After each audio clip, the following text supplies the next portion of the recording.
যে প্রথমে কাঁচামরিচ দেবো, যে যেমন ঝাল খেতে পছন্দ করেন সেভাবে ঝালটা দিয়ে খাবেন।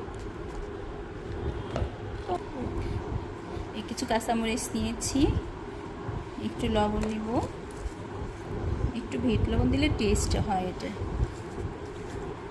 বিট লবণ দিলাম একটু, আর একটু লেবুর রস। সব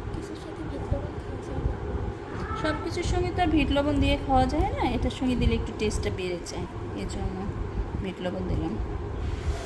বেশি করে বেশি চটকাবো না, আলতোভাবে মাখাতে হবে।